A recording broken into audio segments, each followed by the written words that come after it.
What is going on, bitches? You may or may not know that I'm suffering from a complete and total love affair for the Witcher game series, because it is 100% epic and 99% awesome.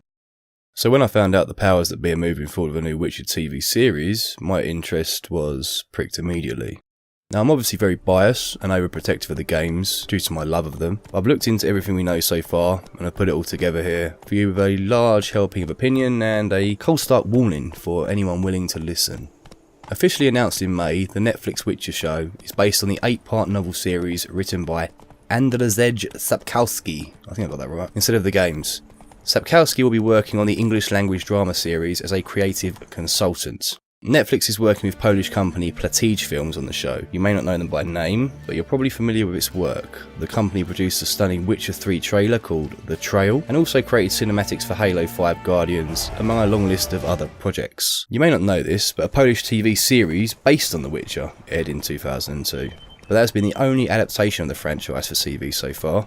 A Witcher movie with some big name talent behind it was also announced for 2017, but that never happened. Now the moment I saw that Netflix was behind it, alarm bells started ringing for me. You know, Netflix has been well known to inject politics and social justice topics into its programming to try and brainwash the masses for some time now.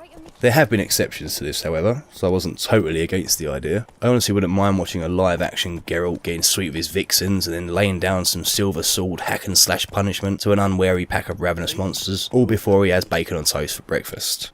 What could be better? God, this could be so good if done correctly. The latest news is that the show now has a writer. Her name is Lauren Schmidt-Hissrich. She's known for her work on political drama The West Wing, and most recently Marvel's Daredevil and the Defenders series. Now the moment I read that she worked for Marvel, I recoiled from my laptop as if it had just tried to infect me with a flesh-eating cancer. For those of you that don't know, Marvel is fucking destroying itself from within currently due to its really bad business practices, all geared towards advancing their misguided idea of a social justice utopia. For example, recently at a retailer-only sit-down at Comic-Con, there was an uproar from those in the business community as the products Marvel is now pumping out simply aren't selling. It doesn't take a degree in marketing or advertisement to know that turning Thor into a female, making Captain America a corrupt gay man, having Spider-Man suddenly become black, and ensuring all villains are straight white males is going to impact the amount of traction you have with consumers. And there's nothing wrong with pushing new characters with these traits. You know, go for it. Who fucking cares? Knock yourself out. Change the world. Woohoo.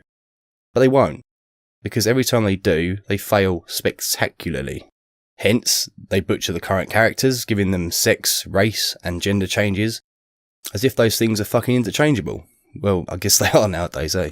Their virtue signaling is more important than their business. But I digress. Simply having worked for these people on 2 of their TV shows doesn't necessarily mean you're cut from the same cloth. The Daredevil was okay, I guess. It was watchable. The Defenders was a complete fucking disaster though. You know, the characters didn't gel at all and the story sucked, and you couldn't make me watch The West Wing if you kidnapped my mother and blackmailed me. So I certainly don't rate this writer's prior experience, but that's subjective to me. I'm ringing the alarm bells loudly, as The Witcher's story is rife with what could be interpreted as social strife and or struggle. And they love struggle.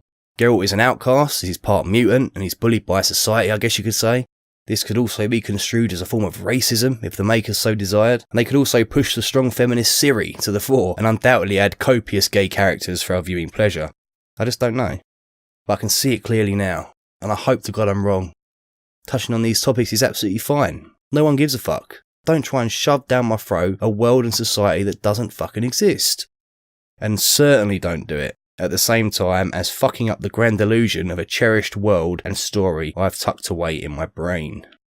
Viewers want to be able to relate to the world created. So that wraps up what we know so far. Now the project is still in its infancy, there's not a great deal of news, but of course I'll bring you any updates when I know them. I'll leave you with this quote from 2 of the film directors that worked on the game when they were talking about the upcoming series. Quote, "There is a moral and intellectual depth in these books, which goes beyond genre. It is a story about today and today's challenges, hidden under a fantasy cover.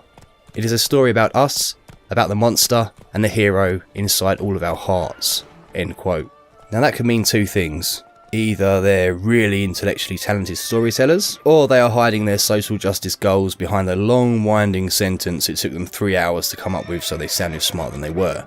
Who fucking knows these days? You know, there's no middle ground. Either something is non-political, really well done and everyone can relate, or it's toxic fucking cancer that half the population despises immensely. God, I hope they get this right. But who knows, they might cast Danai Gurira as the main protagonist, knowing them. Geraltina, the black female lesbian witcher. Oh, and don't forget, she's also disabled. That's all from me, bitches. Make sure you like, comment and subscribe down below, and do me a favour and share this on your social media so other people can see it. Thanks a lot. Peace out.